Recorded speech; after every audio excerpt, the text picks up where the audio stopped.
Mike, spring is upon us. It's finally April, and you know what that means. National Park Week is here. Every April, the outdoors community celebrates National Park Week. And if you're making your way to some national parks this spring, then be sure to pack a Moon Travel Guide with you. We all know how time-consuming it is to research everything involved with planning a trip to a national park, from hiking trails to permits to campsites to accommodation. There's so much involved. Don't spend months endlessly searching, trying to build the perfect trip, when you can do it all with Moon Travel Guides. Moon Travel is the travel guidebook publisher for ethical and sustainable travel. They are committed to the national parks and ensure that all of their guides are up to date with the most recent and most helpful information for travelers. And if you find yourself headed to Wyoming, then be sure to include the newest, most updated edition of the Moon Travel Guide to Yellowstone and Grand Teton, hiking, camping, and wildlife. In this guide, outdoor expert Becky Lomax takes you through everything you need to see, know, and understand about these two neighboring parks. From trip planning, the best spots and times for geyser sightings, food recommendations, lodging, the best trail information for hiking trails, updated maps, this Moon Travel Guide to Yellowstone and Grand Teton has you covered. For more information and to purchase the Moon Travel Guide to Yellowstone and Grand Teton, be sure to visit moon.com. Let your heart be your compass. Let Moon be your guide.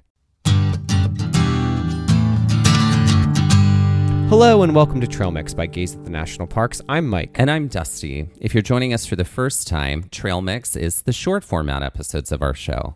While our long format episodes explore one hiking trail in one national park, one park at a time, Trail Mix allows us to dive deeper into the things we didn't get to cover in our long format episodes, including interviews, history, science, and environmental justice. That's right, and this Trail Mix episode is all about the epic hike a group of paraplegic hikers, part of the organization Point, made to the top of Guadalupe Peak. Okay, so where was the first time we heard about this story? Honestly, it was in Guadalupe Mountains National Park. That's when we right. were finishing up our hike, we had come across a ranger-led program that was talking about this incredible story. That's right. Yeah. And we made friends with some of the rangers in Guadalupe Mountains National Park. Shout out to them. We adore them. And thank them so much for sharing the story with us. Yeah. It was an incredibly inspiring story, so we wanted to make sure to share it here too. Yeah, because I think it's something that's often overlooked, especially when it comes to folks who are disabled and hiking, because I think a lot of people have mental barriers that are able-bodied people to understand how those who are disabled maybe access the outdoors or are able to really enjoy by way of hiking or other activities. That's and right. So I think it's really important that this is a story that is shared. The summer of 1982 proved to be a historic season not only for Guadalupe Mountains National Park, but specifically for one of its most popular trails, Guadalupe Peak. That summer, starting on July 12th, a group of 6 hikers set off to climb the top of Guadalupe Peak. Also known as the Top of Texas, Guadalupe Peak is a trail people come from all over the world to hike. It is the highest point in the state of Texas, and it offers panorama views of Guadalupe Mountains National Park. It is considered very strenuous. It packs a distance of 8.4 miles round trip with 3,000 feet of elevation gain. Go listen to our episode 134, all about our hike on Guadalupe Peak. The significance of this summer was made by a group of 6 hikers: John Galland, David Kiley, Joe Moss, Donnie Rogers, Robert Lees, and Michael Shorty Powers. They were all members of a group called Point, which stands for Paraplegics on Independent Nature Trails.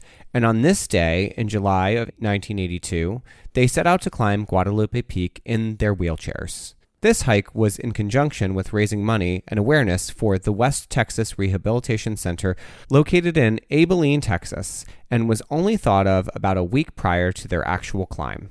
This plan came with many challenges. Park rangers at the time were concerned about the trail. The conditions of this trail were far from ideal for a wheelchair to navigate. There are also no spots along the trail to camp. They estimated that the hike would take them 5 days, and park rangers were concerned about water supply and carrying the water supply up with them. There's also a threat of electrical storms, so park staff suggested a different location with an easier trail. These hikers were determined to climb the highest peak in Texas and rejected the offer to pivot to a different trail. Part of their determination was their shared goal of challenging the perceptions of how people with disabilities can engage and participate in the outdoors. From Shorty Rogers, quote, "We wanted to be able to demonstrate what was possible, not just talk about it. We wanted to get out and show people," end quote. On the night before the hike, the 6 hikers stayed in the Pine Springs campground. This campground is still there, and you can stay there anytime. On this night, hiker John Galland got an infection, so he had to stay behind while the others adventured up. This left the group with 5 hikers. The 5 began their journey up the trail. For this hike, they used specialty wheelchairs that were constructed to be lightweight and featured deep tread tires that were inflatable. These wheelchairs also had no brakes to give them total control over the movement of the chairs. On their first day, the 5 hikers made it up about 1.75 miles on the trail. This is when Shorty Powers began to suffer from muscle spasms, which caused him to have to turn back. This brought the group down to 4. The 4 continued on, but on the third day of the hike, Robert Lees began to deal with some physical difficulties, which forced him to also turn around. This left the group with 3. Shorty, Robert, and John watched the other 3 through telescopes from the ground as they continued to ascend. They were also able to stay in contact via radio. This way, the hikers could keep the park rangers updated on their progress, and park staff shared their updates with news outlets who had begun covering the story of their ascent. While the hikers did insist on making this journey on their own, park ranger John Jarvis did accompany them on their last 2 nights and on their final ascent to the peak. The 4th night of their hike, they faced a lightning storm near the curved bridge on the upper section of the trail. Hey y'all, it's Dusty and Mike with exciting news. That's right, it's our episode finder. It's all about making finding our episodes even easier. Want to find more episodes about hikes in Shenandoah? With over 10 episodes across 2 separate seasons, it would have involved a lot of scrolling and searching. Now, with our episode finder, you can find all those episodes with a few easy clicks. That way, finding an episode on Yosemite from season 1 is just as easy as finding an episode on Zion, Yellowstone, and Haleakala, all in separate seasons. With over 275 episodes in 35 different national parks, our episode finder will add ease when finding out more about hikes in these spaces. But it's not just about hikes by national park. We've categorized our entire library so you can find hikes by state, hikes by terrain, and hikes by difficulty. And all of our Trail Mix episodes are there too, so you can easily find our science-based episodes, interviews, and more. Planning a trip to Colorado and want to hear more about our adventures there? Want to grunt it out on some really tricky trails or learn more about glaciers, grasslands, and mountains? Just click the link in our show notes or on our Instagram bio, and it pops right up. You can also head directly to our website and look for the episode finder at the top of the navigation bar. Conquer one hike in one national park, one park at a time, with just a few clicks with our episode finder. Happy trails! Looking for some new art inspired by the national parks? Then be sure to check out our online store, The Gaze Shop. This season, as we explore the landscapes of Olympic National Park, Mount Rainier National Park, Carlsbad Cavern National Park, and Guadalupe Mountains National Park, we've got some new items and designs coming your way. Introducing our Olympic National Park and Mount Rainier National Park posters. These 12 by 18 posters make a great addition to any home or office, or a great gift for any lover of the national parks, even if that national parks lover is you. Whether it's art for your wall or a sticker for your water bottle, you're sure to find something that sparks your love of the outdoors. Visit shop.gazeatthenationalparks.com to bring some of the national parks home with you.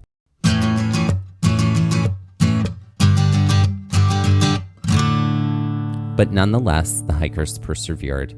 The top part of this hike is a rocky scramble. We've talked about it before. It's an incredible rocky scramble, y'all.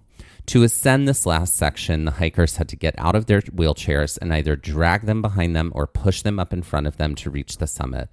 At 7:21 on July 16th, 1982, the 3 hikers did successfully reach the highest point in Texas. The 3 hikers spent the night at the top of the peak. From hiker Dave Kiley, quote, "I've never been that close to the power of thunder, echoing through those peaks. You know how small you are and how powerful Mother Nature was, but I was beyond the point of no return. "You couldn't have dragged me off that mountain without getting to the top," end quote. The next day, they were airlifted out in helicopters from the U.S. Army base in Fort Bliss. They chose not to descend the hike in wheelchairs due to safety. At the end of the day, the hikers were honored at a public reception held at the Civic Center in Carlsbad, along with a press conference. During this press conference, they received a congratulations from the governor of Texas, the governor of New Mexico, and at the time, President Ronald Reagan. One of the hikers, Donnie Rogers, is quoted saying, quote, "It took me 5 days to climb the highest mountain in Texas, so I can do whatever I want with the rest of my life," end quote. This was not the end of the journey for these hikers that made it to the summit of Guadalupe Peak. Donnie Rogers left his pursuit of engineering behind to get a PhD in recreational therapy.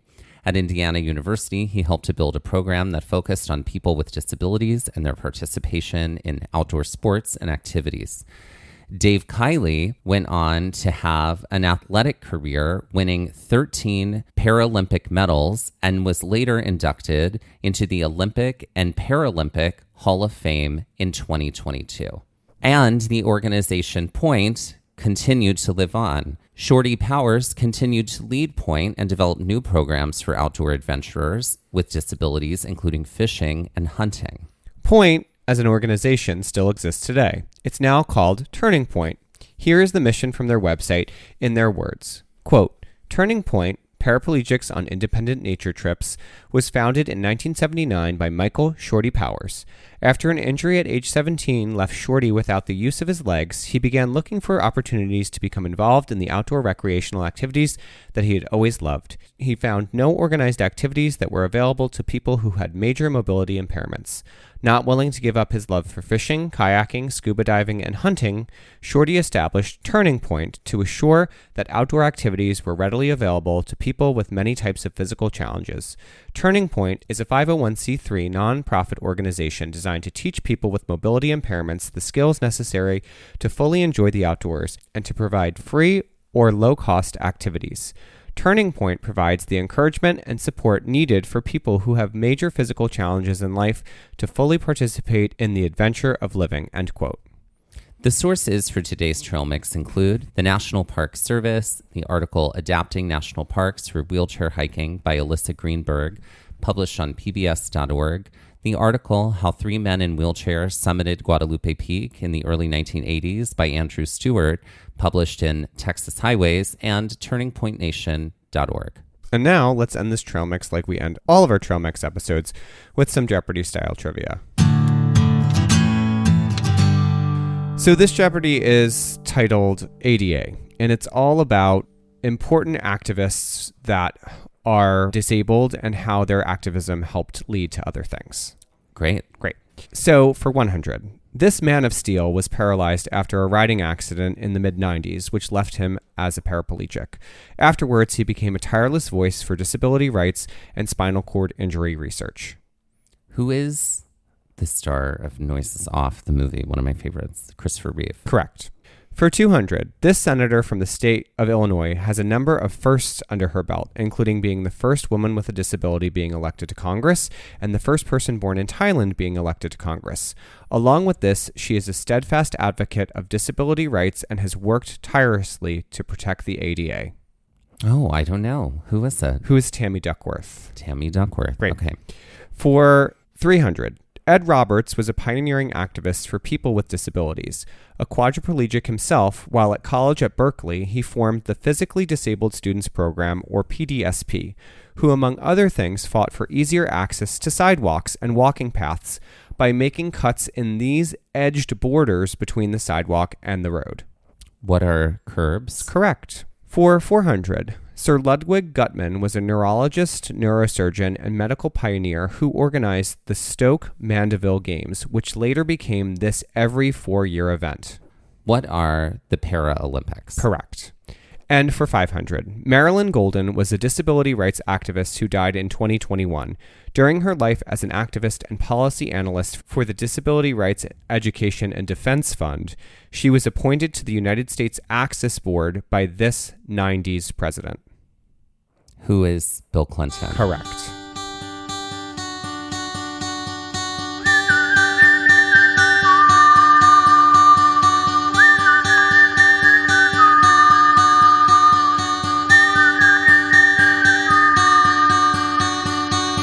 looking for more episodes like the one you just heard, then be sure to check out our episode finder for episodes by park, state, hiking difficulty, and terrain, as well as all of our Trail Mix episodes in one helpful place. Click the link in the show notes of this episode, our Instagram bio, or visit our website to make your listening experience even easier. This has been Gaze at the National Parks, the podcast, and we're here to remind you to hike early and hike often, and that adventure is always out there. Gaze at the National Parks was created, produced, edited, and hosted by us, Dustin Ballard and Michael Ryan. To see images from this episode, follow our Instagram at Gaze at the National Parks. To contact us, email us at gazeatthenationalparks@gmail.com. And to find out more about the parks visited on this show, visit our website, gazeatthenationalparks.com. That's Gaze, G-A-Z-E. All original artwork featured on Instagram and on our website is by me, Michael Ryan. All original music was written and performed by Dave Seaman and Mariella Klinger, with Sean Sklios on guitar. Our music producer is Skylar Fordgang. We would also like to acknowledge that while recording this episode, that we were on the traditional and stolen lands of the Lenape people, also known as New Jersey.